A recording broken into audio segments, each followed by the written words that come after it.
Dan untuk mengetahui situasi terkini, kita terhubung dengan rekan Henry Aprila di lokasi. Henry, apa saja pertimbangan dihentikannya proses evakuasi korban Ponpes Al-Hozini hari ini? Silakan. Ya, Juno, sampai sejauh ini terakhir informasi yang kami terima tadi pagi baru saja digelar upacara peresmian penutupan untuk proses evakuasi yang dilakukan oleh tim SAR gabungan yang sudah dilakukan selama 9 hari.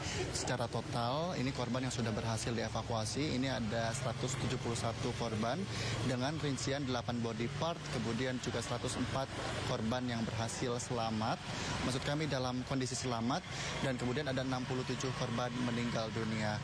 Dalam proses evakuasi, korban pun juga sudah berhasil dibawa ke RS Bayangkara untuk nantinya dilakukan proses identifikasi, dan secara total ada sekiranya maksud kami ada 17 korban yang sudah berhasil ditemukan ataupun sudah berhasil diidentifikasi.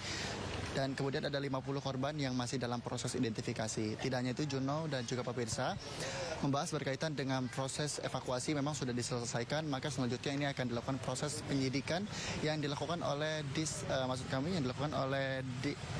Direktorat Reserse Kriminal Umum Polda Jawa Timur, yang kemudian kalau tadi sekiranya 10 menit lalu tim dari Direktorat Reserse Kriminal Umum ini sudah tiba, bahkan juga memantau langsung. Dan kemudian saat ini pun Juna dan juga pemirsa di TKP, tepatnya di Pondok Pesantren Al-Hozini, Buduran, Sidoarjo, Jawa Timur, juga sudah dipasangkan garis polis line. Tidak hanya itu, juga sudah dipasangkan tirai biru untuk menutup dan melakukan proses penyidikan. Yang juga ini pun kalau tadi kami juga sempat menanyakan, bahkan juga mewawancari langsung bahwa disampaikan oleh pakar teknik sipil ITS yakni Muji Irmawan yang menyampaikan berkaitan dengan strukturnya sendiri. Dan memang dalam hal ini ada salah satu dampak yang berkaitan adalah salah satu gedung yang menempel dengan salah satu struktur runtuhan, yang kemudian ini pun kalau kami tanyakan apakah ada kesalahan teknis, namun juga dirinya menjawab ini masih dalam proses penyidikan yang tentunya nanti juga akan disampaikan terkait dengan hasilnya. Namun dipastikan dalam beberapa gedung yang ada di sekitaran musola tersebut ini masih bisa dikatakan kokoh dan tidak perlu ada pembenaran khusus ataupun renovasi ulang. Dan tidak hanya itu, Juna dan juga pemirsa, berkaitan dengan apa yang disampaikan oleh pihak BNPB pun juga menyebutkan setelah proses evakuasi ini akan dilakukan proses pasca evakuasi, yakni akan dilakukan resesmen yang juga nantinya akan mengecek sejumlah bangunan yang ada di sekitaran pondok pesantren untuk memastikan sejumlah bangunan ini dipastikan aman dan juga tidak ada hal-hal yang masih menjanggal atau masih dalam proses pemeriksaan. Tentu sejauh kami memantau sampai dengan sore hari ini tim SAR gabungan maupun pihak pengamanan pun sudah tidak ada di lokasi, sudah meninggalkan titik lokasi, namun dari pihak pengamanan ataupun kepolisian nantinya akan melakukan proses penyidikan ataupun pemeriksaan lanjutan setelah dilakukan proses evakuasi. Jono, sampai sejauh ini kami memantau belum ada informasi terbaru, baik itu informasi disampaikan dari pihak pesantren maupun dari pihak kepolisian ataupun Polda yang nantinya juga akan melakukan pemeriksaan. Kita akan tunggu bersama-sama, Jono, bagaimana hasil maupun proses penyidikan dari runtuhnya Pondok Pesantren Al-Hozini, Buduran, Sidoarjo, Jawa Timur. Oke, Henry, kalau saya lihat dari visual ya di belakang Anda nampak beberapa petugas atau mungkin masyarakat, apa yang sedang mereka lakukan saat ini? Karena kan memang sudah ada garis polisi ya, seperti itu. Bisa Anda jelaskan aktivitas di sana untuk saat ini, sore ini?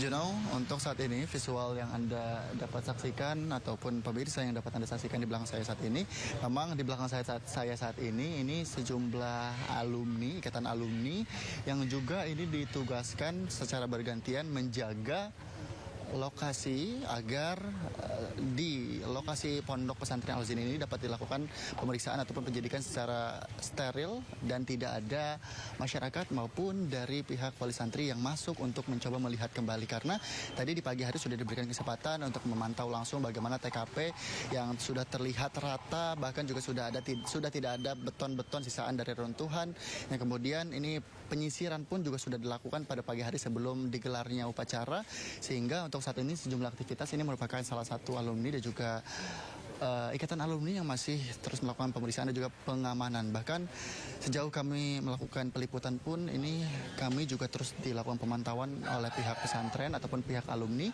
sehingga kami tidak bisa memantau langsung ke lokasi. Bahkan juga informasi yang kami dapatkan ini tidak bisa menanyakan hal apapun kepada pihak pesantren maupun perwakilan pihak pesantren untuk bisa menanyakan berkaitan dengan proses selanjutnya setelah proses evakuasi diselesaikan.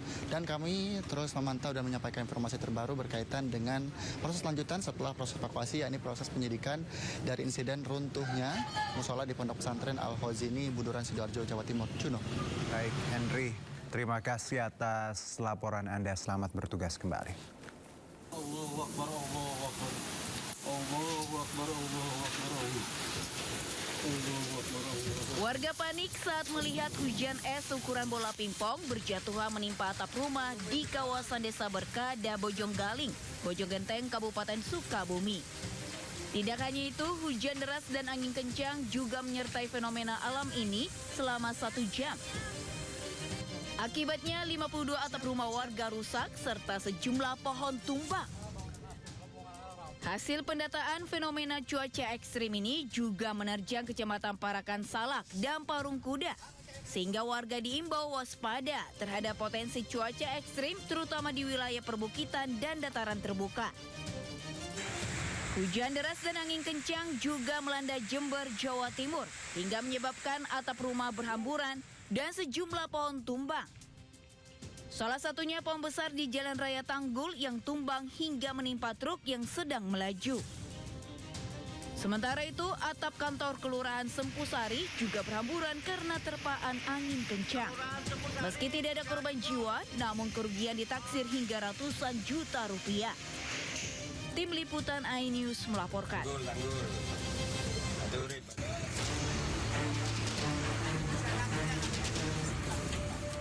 Sebuah dam truk menabrak minibus dari belakang hingga ringsek dan tersangkut di antara kendaraan lain.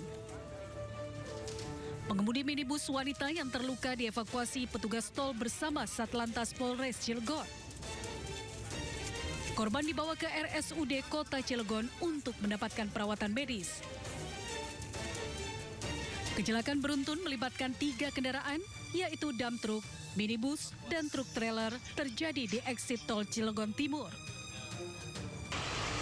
Kecelakaan bermula saat dam truk mengalami remblong, menabrak minibus hingga terjepit di antara truk trailer yang ada di depannya. Ya emang remnya nyelonong, dan yang ada rem, blong. Kondisi lalu lintasnya lagi ngerayap atau seperti apa? Lagi ngerayap, lagi macet, ini sama dulu. Jadi Bapak bawa dam truk ini remnya blong gitu? Iya, Ngebut? enggak lah, masuk keluar tol, ngebut. Kasus kecelakaan ini ditangani Satlantas Polres Serang Kota. Seluruh pengemudi beserta kendaraan yang terlibat kecelakaan dibawa petugas dari lokasi kejadian. Dari Cilegon, Banten, Iskandar Nasution, iNews melaporkan.